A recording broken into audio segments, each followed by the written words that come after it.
Welcome to All Souls, where we love beyond belief. Here at the Point, agnostics, atheists, humanists, and all kinds of seekers gather in community. No matter what you believe or don't believe, or where you come from, you are welcome here, and you are loved. Hello, I'm Randy Lewis, your sabbatical minister, and I'm so excited to be with you today. This is a very special Sunday in Pride Month, as it is Juneteenth and Father's Day. Give it up for all our fathers.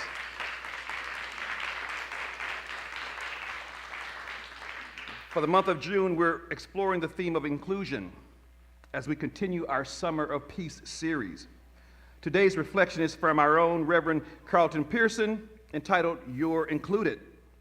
We have a great story for all ages, Juneteenth, from Shannon Boston, our Director of Religious Education.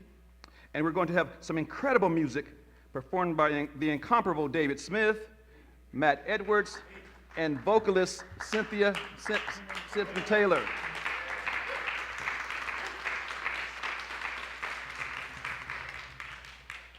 For those of you online, please let us know a little bit more about you in the chat, and one of our welcoming souls will reach out to you and let you know about us and how you can get connected. Please share a link to this service. Let people know how wonderful this community of All Souls is. Like us on Facebook, Twitter, Roku, Instagram, and on any other platform that you find us. So at this time, please join us in our covenant. Love is the spirit of this church, and service is its law. This is our great covenant, to dwell together in peace, to seek the truth in love, and to help one another. Our chalice today will be lit by member Winston Lewis, along with his family. Winston is a longtime member who has led our LGBTQ team, has served on ministry committees, has devoted his life to assisting those in recovery from substance abuse, and has been a father to his nephews and now his grandson. The chalice. The flame of our chalice is a long-held tradition. It is a symbol of diversity, equity, inclusion. This day is also reserved for the honoring of the many diverse fathers. This day, we So whether you're a full-time dad, part-time dad, guardian dad, a god dad, foster dad, in-law dad, a granddad, or gay dad, this chalice is for you. This day Happy is also Father's reserved for Day, the honoring and of happy the many diverse Juneteenth. fathers. The flame of our chalice is a long-held tradition. It is a symbol of diversity, equity, inclusion, and for the emancipation of the oppressed. This day, we join with thousands all over the world who are connected by the ritual of this chalice flame.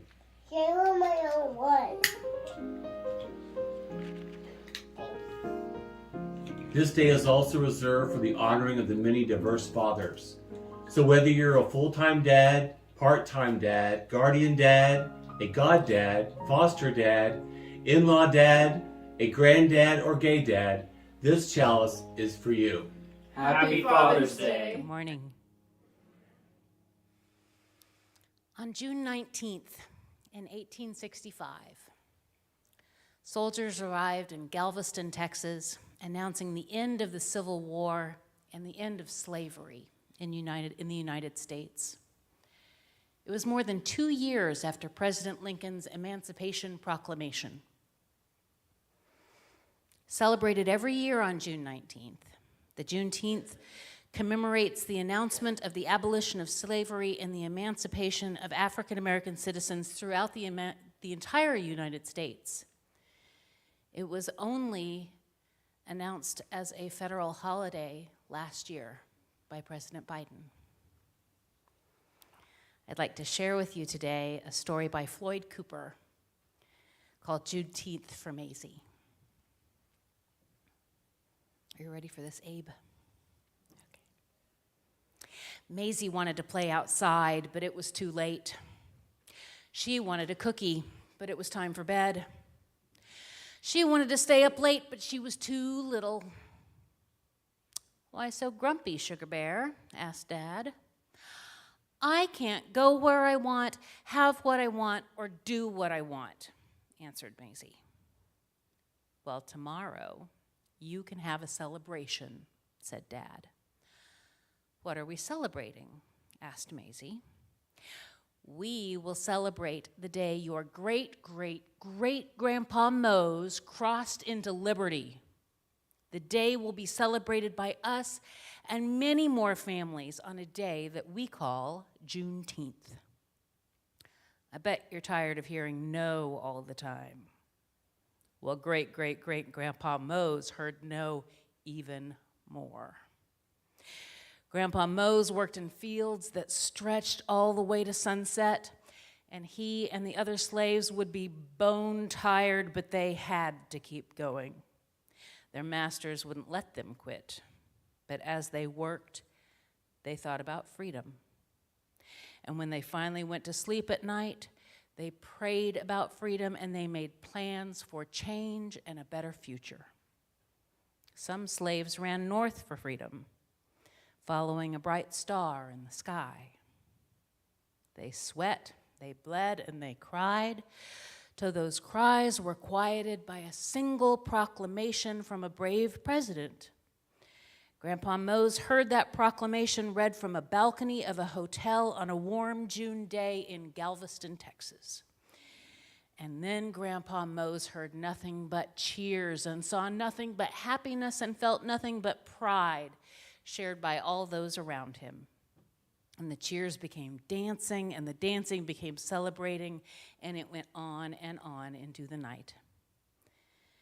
Grandpa Mose and the others had found freedom, and they continued to work, but this time they were paid for their hard work. So they worked, and they saved, and they never forgot the moment that they heard, the moment that changed their lives forever. But things were far from perfect. Black people still struggled to stand shoulder to shoulder with white people. They still weren't treated as equals. It wasn't easy, but they did not give up. And every year on Juneteenth, they remembered. They marched for jobs, they lobbied for schools and the right to vote, and they shouted for opportunity. And every year on Juneteenth, they celebrate and remember. They learned and they grew.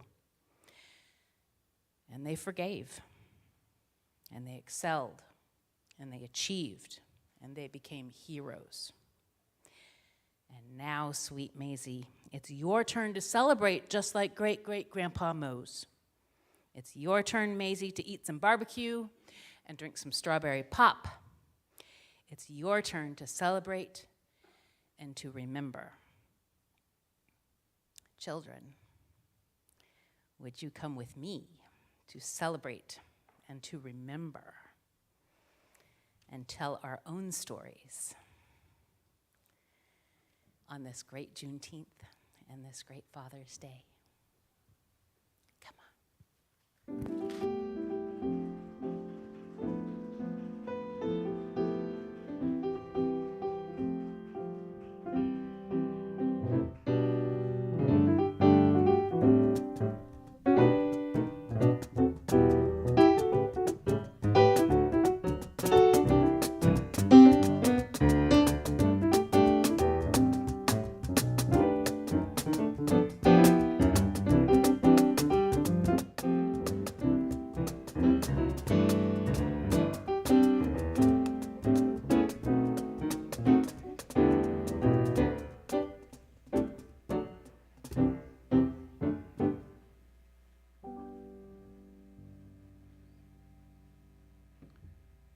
Time in our service where we hold space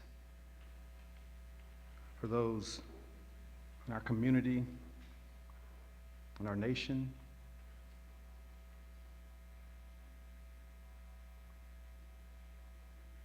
Hold space for Dorothy Shakota, whose sister Mary is experiencing some health issues.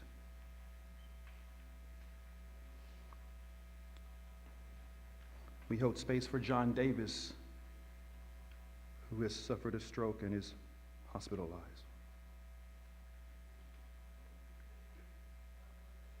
We hold space for those in our state, in our city, our country, affected by the continuation of senseless gun violence. We carry this love and concern into a moment of silent reflection.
Trying times is what the world is talking about. You got confusion all over the land. Mother against daughter, father against son, the whole thing is getting out of hand. Folks wouldn't have to suffer if there was more love for your brother. These are trying times. Got the riots in the ghetto, and it's all around. Whole lot of things that's wrong is going down. I don't understand it. My point of view, I remember somebody said, do unto others as you'd have them do to you. Then folks wouldn't have to suffer if there was more love, 'cause these are trying times.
confusion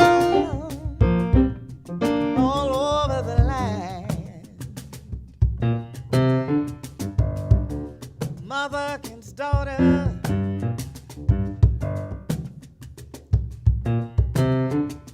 father against son. Trying times,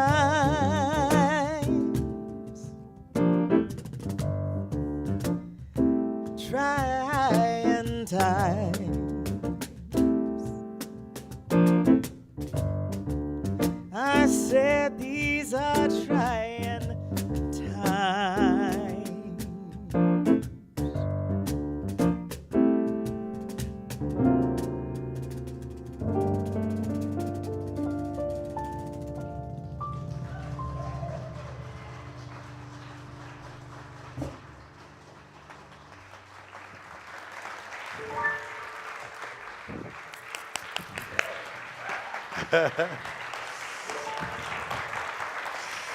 We have the coolest music team in town. And you are some of the finest, most progressive, open-minded, cool, balanced people. Yeah, radically inclusive. If my experience of Jesus would be that he would have been a humanist more than a prophet or savior and all that stuff. I just think the one that I've studied was a sacred human. He cared for the human race. And that's what I consider myself, whether somebody calls me a reverend or bishop or son of a bishop. I want to be known as somebody who loved humanity and respected the dignity of human beings being human. I don't think there's a higher dignity on the planet for us than to be who we are unapologetically. As an African American on Juneteenth, and then this is Pride Month and this is Father's Day, I'm making a connection between my grandfather and my father, both of whom have transitioned. But Grandpa told me first about Juneteenth when I worked for him and with him at a service station across the street from my junior high school that he and my dad owned. And I was about 14, and out of the clear blue, he just said one day, "Would y'all go celebrate Juneteenth?" He couldn't read, he couldn't write. He's from East Texas, had left the little city under the bottom of a horse-driven carriage to be protected from the Ku Klux Klan, who were going to kill him because only a few moments earlier he had insulted a white owner of a grocery store, a little grocery store where they all lived like indentured servants, slaves. And the man was going to sell him some meal and charge him exorbitantly. And my grandfather, who had a temper anyway, tall, very, very dark complected man, a Creek Indian in him, he said, I can do better than that across the street. That's the way he talked. And the man said, the hell you're going to do better than that? I crawled up these ladders to get this. You're going to buy this stuff. And my grandfather said, the hell I am. And got out of there because in seconds they had a Ku Klux Klan had filled the truck and they were going to kill him. And so his mother put him under, my great-grandmother, Mama Cassie, put him under the train and waited till sundown and had him taken to the little city where he could get on a train and go out to Arizona, where he did. And later my grandmother and my mother, who was only 3 then, followed him. And then they moved to San Diego, where my grandmother and mother worked in La Jolla, in wealthy white people's homes. She was the live-in maid, and my mother lived in luxury only because they were living there as maids. So my history goes back, but I didn't know what Grandpa meant when he said, and he didn't know. I said, well, what's Juneteenth? He said, I don't know. We just had chicken and barbecue and played baseball, and our mama told us to do it. My grandfather didn't know what Juneteenth, he didn't know it was June 19th. But a lot of the slaves at that time, not only in Texas, but around the country, couldn't read, and they were not good with numbers, had not learned a lot about education. So they just said Juneteenth. He didn't even realize it was June 19th. And I began to think about it, and who knew? I never knew that here we are, 2020, talking about numbers. 2022, it's now a national holiday. But it's about withholding information, important, impacting information, from deserving people for whom the information would be life-changing. The Emancipation Proclamation had been signed in 1864, the President of the United States, but it didn't get to Texas. Not even some of the white people knew that, because there was no CNN and radio and all that, so a lot of people didn't know. Ignorance still prevails in a lot of parts, and ignorance doesn't just mean to not know. Sometimes it means to just not notice or to refuse to make note of. And there's certain people in our culture today on all races who refuse to make note of the important changes that we are and are supposed to be. But I remember my grandfather telling me many, many stories, and my great-grandfather on my mother's side is half white. His father repeatedly raped his mother because they worked for them like slaves in East Texas. Eventually she got pregnant. That was the only quote-unquote mulatto son he had, and he claimed him as his son and gave him the name Evans. And Papa, whom we knew him as Papa, was a Pentecostal preacher later on. He had so many white features that he could actually get on his horse and rush up on lynchings and stop them under the name of his father. But he died without running water or electricity in his home. I remember playing the piano at his funeral in the 60s. When we celebrate things like Juneteenth and something as radical as pride, with the same gender-loving people being celebrated rather than tolerated and being proud of who they are. I remember when the Black and Proud thing came out, and that was something that we never even considered, being proud to be black. I've heard all my life, you're low income. That wasn't an insult, that was a description of who we were. Low income, poor people, underprivileged people. That's just what you hear all your life. I said in the last service, the house I live in now, the only time I would have even visited a house like that was to clean it, which I did with my mother. Not my mother, but my grandmother, my godmother, my aunts, and most of the females in our culture in the 50s and 60s. I was born in 53. Most African-American women were domestic workers. And so, but that was just a culture. You get used to that. We've come a long, long way, and now there seems to be an energy on the planet, and in this country in particular, that wants to take us back. To me, make America great again just means make America hate again legally. And it's sponsored by an energy that is vile and vicious and self-centered and sociopathic. I know you're raising your eyebrows because you didn't want to hear politics, but we're talking about Juneteenth and people that are still trying to suppress truth. I've never seen this side of America so up close. I'm stunned. I was a Republican from the time Ronald Reagan became president all the way up to Obama when he ran. So I'm not talking about partisanship in this sense. I'm talking about racism and bigotry and arrogance and meanness and insensitivity and elitism, and how that throws in the face of Juneteenth again. We have to change. I consider you progressives. Even that we have this particular service, and really, the way Randy introduced the service or the gathering, it was radically inclusive. All the things he said, you're used to hearing it because we said each time, but that means we're radically inclusive.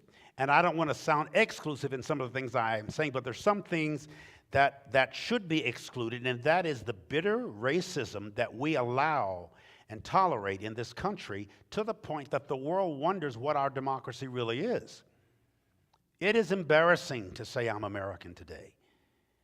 I have people contacting me, and a lot of it's from, I'll just say this, I've been a fourth generation classical fundamentalist Pentecostal evangelical all my life. So now I'm a Unicostal, of course, and I get it. But all my years of study showed me that racism in this country, their racism and slavery in all cultures, it's not just for black people, white people, Chinese, racism is everywhere. The most bitter racism is in this country because millions, about 30 million, Africans were taken against their will off the continent, away from their culture, their parents, the consciousness, and brought here, couldn't speak the language, didn't understand the culture, and were forced into slavery. Now, many of them have always felt good because they were in a black-dominated culture. Now, white people, some of the slaves had never even seen a ship or a sail. They had never seen the ocean. Some of them walked 200 miles on foot. To get there, their feet were bleeding. Some of them were killed by menacing animals on the journey. I've been to the east coast, of the west coast of Africa. I've been to Ghana and Accra, and I've been in those slave forts. I've been in the dungeons that were built for about 800 people. There'd be 2,000 or 3,000 crammed in there in hot, sweaty weather like today. I asked the videographer of my team to please give me some space in there and let me take it in. I could still smell the stench of sweating bodies, unwashed, hopeless. And there's a door that says point of no return, a little small exit out to where they could walk to the ships. Many of them died in the middle passageway, to at least 3 million. Can you imagine laying side by side, pretty much naked, vomiting, diarrhea, seasick, menstrual cycles, headaches, all kinds of diseases for 7 days in the dungeon, and then come over here and strip naked and people look at your body and tie you down and separate you from your love. I mean, the psychology. We are still suffering, and not only black people, our whole country is, but certainly people of color, PTSD, post-traumatic stress disorder. If anybody ought to be angry, it ought to be us. My dad, neither my dad or my grandfather or any of my relatives were bitter, and they never taught racism, and they always were very forgiving and taught us to be, that's the Christian thing to do. So we were. But today because it's like here I am almost 70, and this is, what you said was 20, that's what I was saying, it's 2022. It's like, what the heck is going on? I would say hell, but I don't cuss unless I'm really anointed. What the hell is going on? My God, what are we doing? We have a twice impeached man that is obviously psychosomatic and doesn't seem to care, and they're telling us now that he wanted the vice president lynched. When I say make America hate again, it means make America hate again legally, so you can lynch the vice president. We don't need an autocrat in the White House. That's not a partisan statement again. We don't need that kind of leadership. That's not American. And that we're sleeping through it, and we can't fight it with bullets. We got to fight it with ballots. We got to get out there and vote people out. I'm embarrassed as an Oklahoma. This is a private thing with me, but I'm sharing it publicly. It's not necessarily Martin's position or anybody else's. I'm so embarrassed as an Oklahoman, and I was born in San Diego, California, that everyone running for office right now is pro-guns, pro-Trump, pro-God. And they have the little catchphrases to let you know I'm a Christian. Little things like believe and family values and pro-life. Most of the pro-life people I know are heavily pro-guns and heavily death penalty. We have more females in prisons in Oklahoma than any state in the union.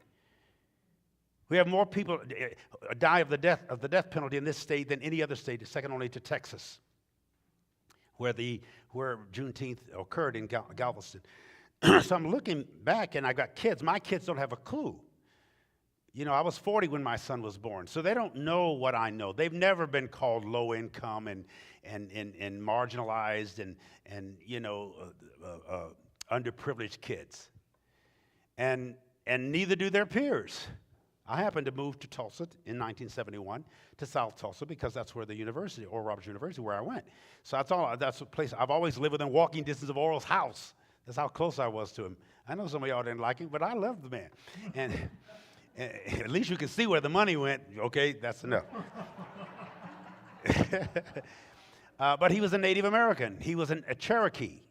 And my mother's Cherokee. My dad are Creek Indians. My maternal grandma was born in Boley. I didn't even know Boley existed. I didn't know my maternal grandmother was from Boley till I got to Oklahoma. We had people from here that didn't even tell us about the massacre because they didn't know either. How Tulsa could keep that quiet for 100 years is beyond me. I mean, intelligent, scholarly people, black and white, did not know about it. Where did they learn to keep such a secret? And now it's all over the world. And now the world is looking at America saying, what are you doing there? You're excluding that he would call these whole countries. Do you remember that? That's like saying asshole. The whole country. I can cuss as a Unitarian, right? I think Unitarians cuss.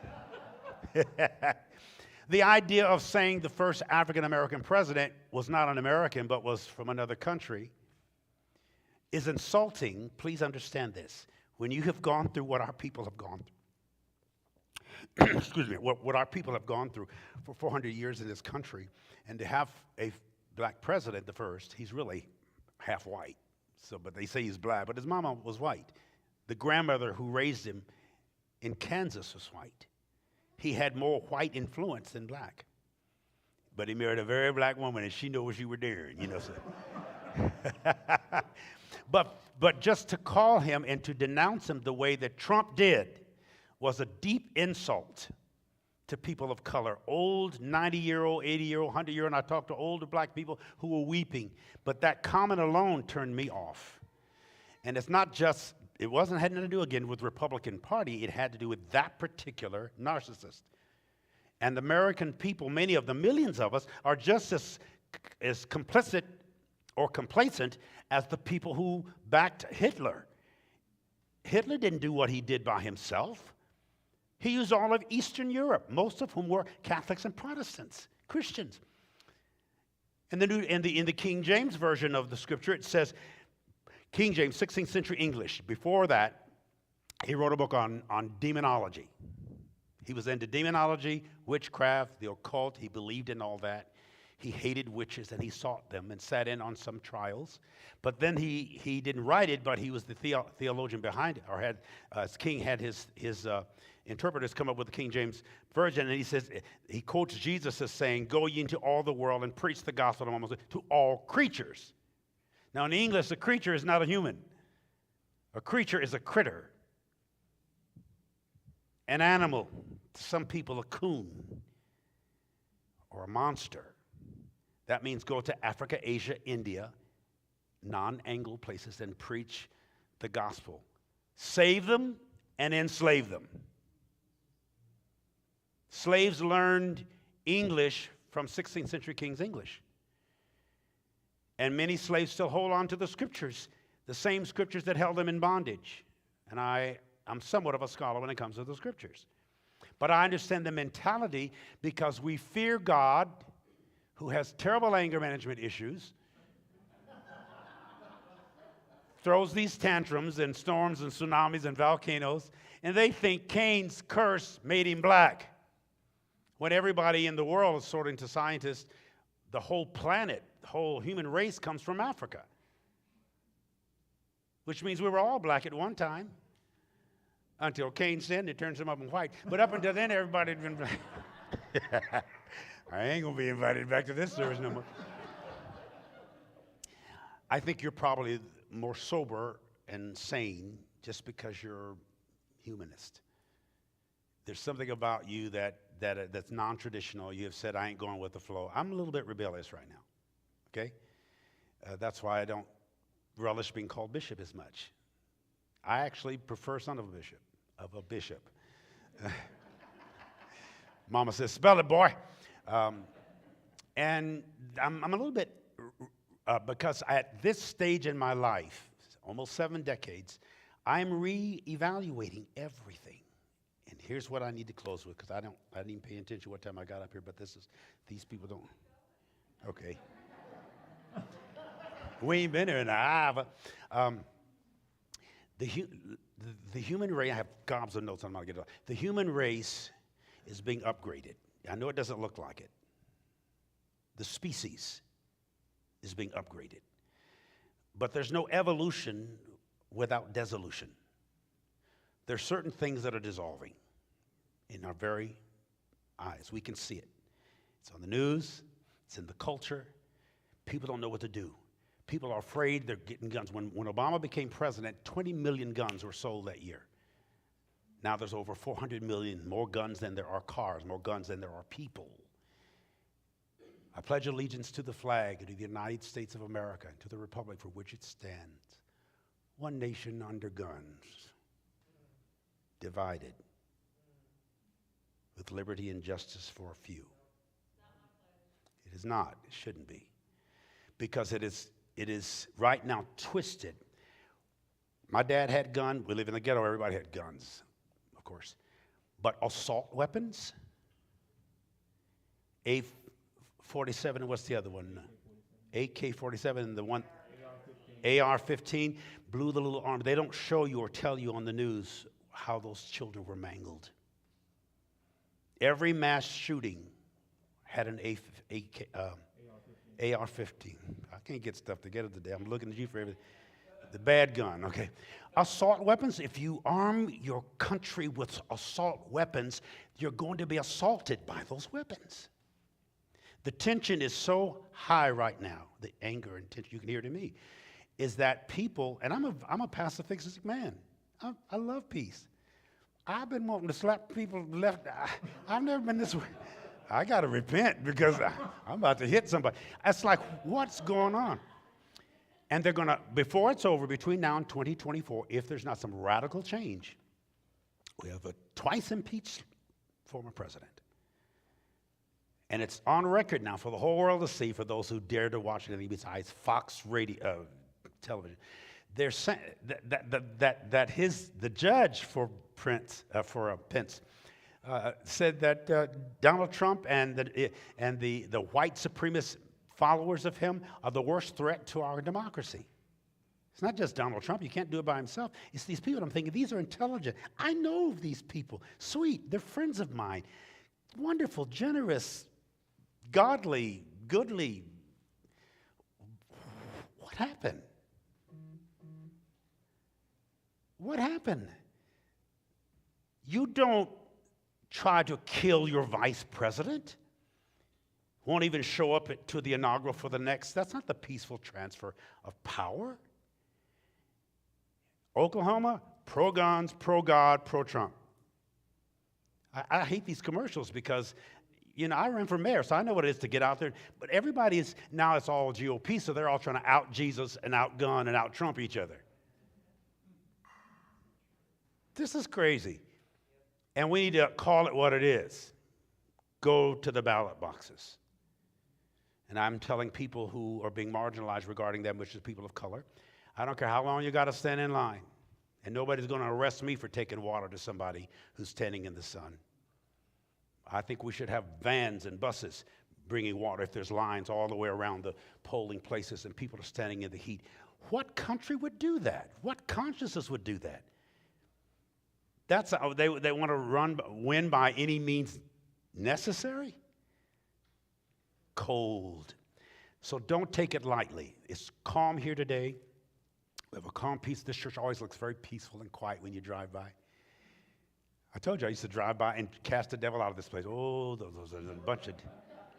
I did. I drove by here. I didn't know Dr. Wolf, but I'd seen him on television. I loved his preaching, but I didn't love him because I was told that I wasn't supposed to. Doofus. I was trying to cast the devil out, and I ended up getting cast in, so I'm here. We were homeless, and y'all said, come and take care, and let us live with you and walk with you and talk with you and walk through. We don't agree on everything. The Greek word for agreement is symphoneo, where we give the English word symphony. It doesn't mean to sound the same. It doesn't even mean to sound alike. It just means to sound together. I always like to use the example of a husband and wife agree on everything all the time. One of them ain't necessary. If the ebony and ivory sound the same, look the same, act the same, all those notes, is it 9? It's 9 notes on a piano. Huh? Right?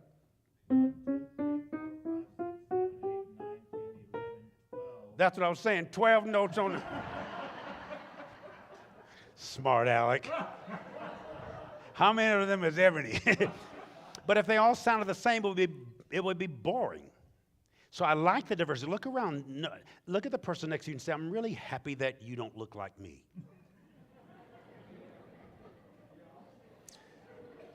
And while you're on the subject, say, I'm pretty glad I don't look like you.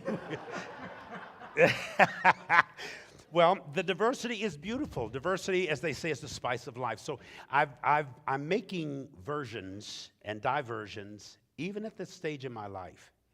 And that's slow for me. I'm not trying to build in my other life. I was building above the ground on another foundation of the fundamentalism that I'm a recovering fundamentalist. So I'm doing stuff underground. It's not attractive underground. Nobody's going to like what you do or pay any attention to it. They don't dislike it. They just don't know what you're doing. But I think I'm laying a foundation, and when I go 100 years from now, they'll remember I came through.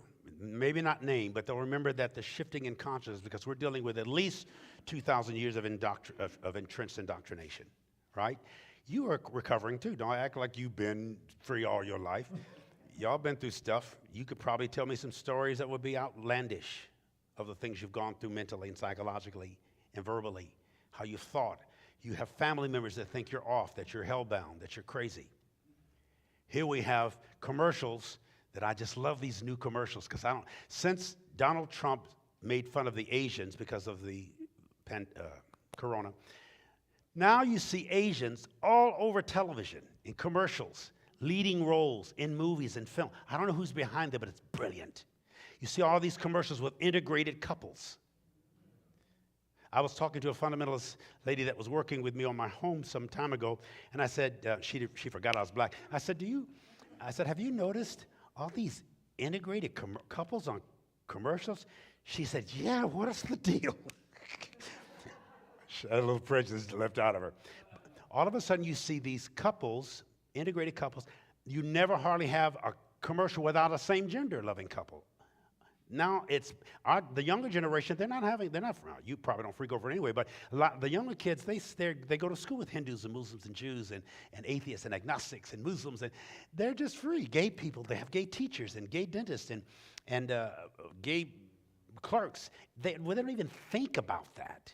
Our generation struggles with it. I've never been this free in my life.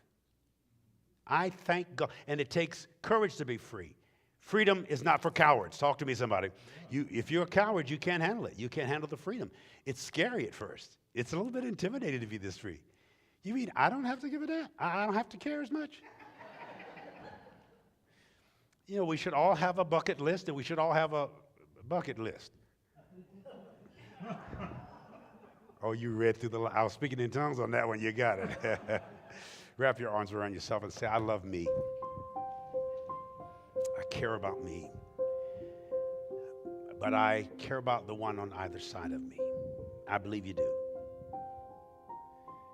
And I respect opposing positions or different positions. It's not always opposing. It's just different. The things I've addressed impact us corporately as a country, as a republic, as a democracy. We cannot let any group take us back. All these pro-lifer folks, I'm pro-life, very pro-life, but I'm also very pro-choice. I think you can be both. You don't have to be gay to be proud of gay people. Or like this church, one of the few churches that would actually have a thing at the parade. What do you call it? A what? I'm floating. Yeah, a float. That's amazing. That's unique. Talk to me. This church is so out there and free and unapologetic about being loving and supporting social justice and the marginalized. This is amazing. It's so freeing. And we do it without apology. We do it with power. We do it with positivity, with productivity. We're making a difference. Thank you. Thanks. Thanks.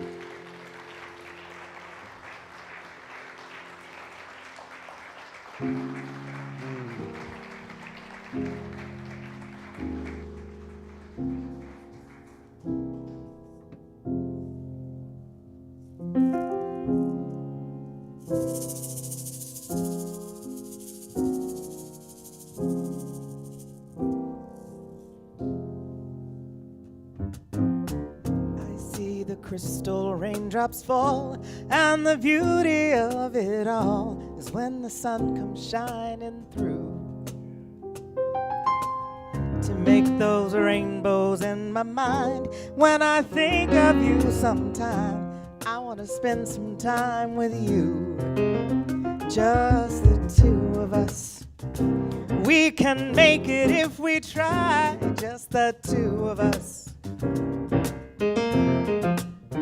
Just the two of us. Building castles in the sky. Just the two of us. You and I. We look for love, no time for tears. Wasted water's all that is, and it don't make no flowers grow. Good things may come to those who wait, but not for those who wait too late. We gotta go for all we know. Just the two of us. We can make it if we try. Just the two of us. Just the two of us. Building them castles in the sky. Just the two of us. You and I.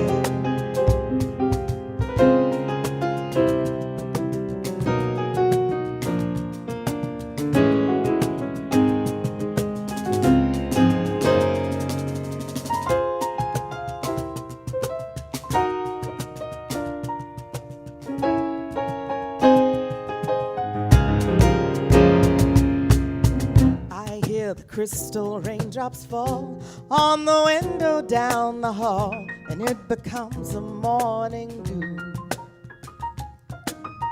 And darling, when the morning comes and I see the morning sun, I wanna be the one with you. Just the two of us. We can make it if we try. Just the two of us.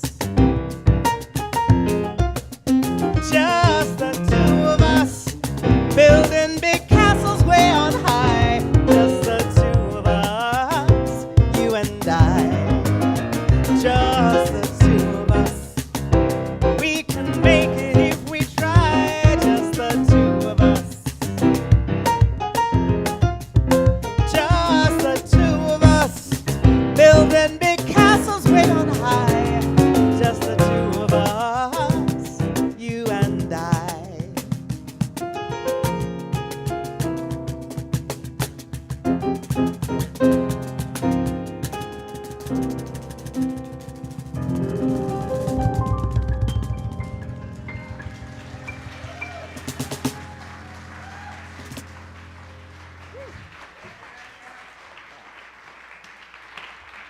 Yes. And for David Smith, come on. Of course. And Matt Edwards.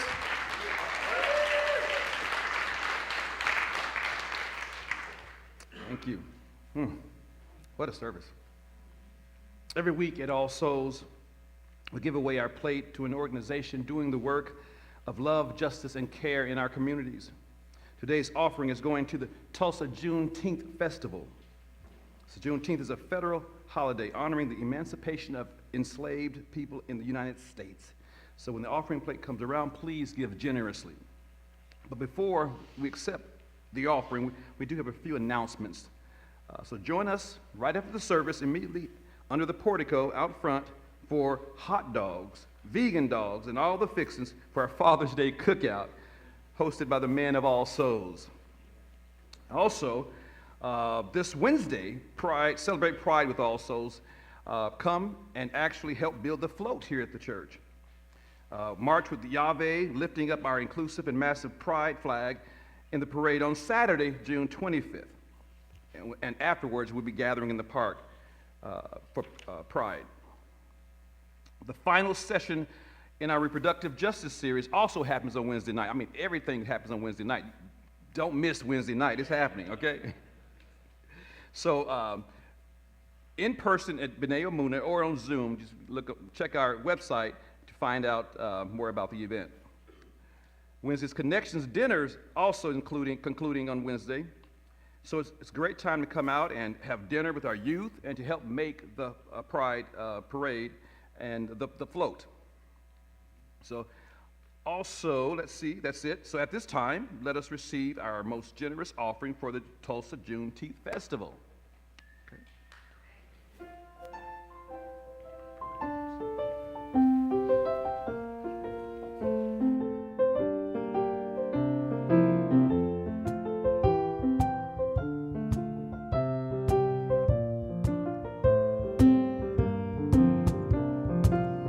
There's no combination of words I could put on the back of a postcard. No song that I could sing, but I could try for your heart. Our dreams, and they are made out of real things, like a shoebox of photographs with sepia tone loving. Love is the answer, at least for most of the questions in my heart, like why are we here and where do we go and how come it's so hard? It's not always easy and sometimes life can be deceiving. I'll tell you one thing, it's always better when we're together. It's always better when we're together. Yeah, it's always better when we're together. Well, it's always better when we're together. Yeah, it's always better when we're together.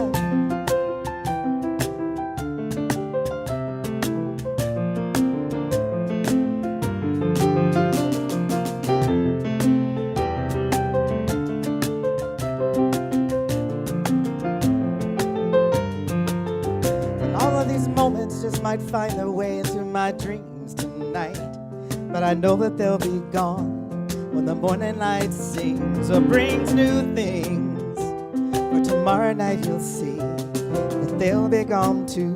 Too many things I have to do. All these dreams might find their way into my day-to-day scene. I'd be under the impression I was somewhere in between, with only two, just me and you. No many things we've got to do, more places we got to be. We'll sit beneath the mango tree now. Yeah, it's always better when we're together. Yeah, it's always better when we're together. Yeah, it's always better when we're together. Oh, it's always better when we're together.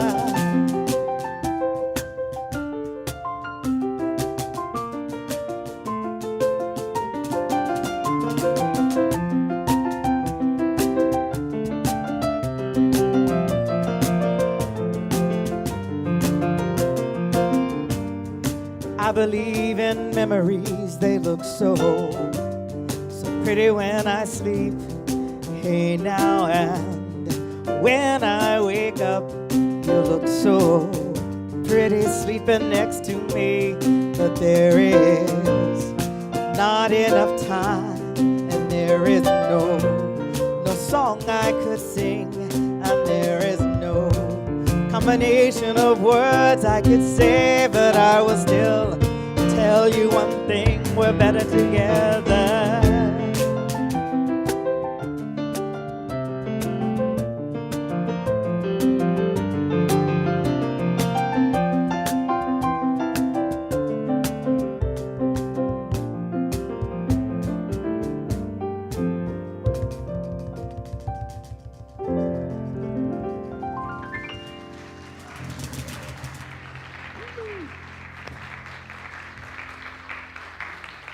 So our heartfelt greetings to those online. Have an awesome and good day today. Great day, that is. Father's Day. Enjoy. So as Minister Carlton comes, we'll extinguish our flame that has guided us this morning. Voltaire said, those who can make you believe absurdities can make you commit atrocities. Look up the word absurdity. I think you have an idea what it means, but think of your thoughts, the parts of things that you believe that you know are not accurate. There's a difference between what you know and what you believe. That's what I'm going through right now. I know I'm all right. I know I'm cool and stuff, but I don't believe it. See, so I'm struggling trying to convince myself that I'm cool. You know you're all right. You know you're amazing. You know you're a fantastic human being. You know your heart. But you don't always believe that about yourself. And so often you mistreat yourself and then mistreat others. I'm reminding you of how magnificent you are. as a human being. Be kind to your magnificence. Don't judge yourself the way you presume others are judging you. Be you. Be free. Respect you. And don't be offended. Well, you wouldn't be offended. Worship you. You are a divine entity or deity. You're creative. You're powerful. We're not just created beings. We're creative beings and creating beings. You're creating lunch. You're fixing to go eat it in a minute. You just created a hot dog out there. All right, let's go get a hot dog. I love you. Thank you for being who you are. Our best days are ahead of us. Get rid of them.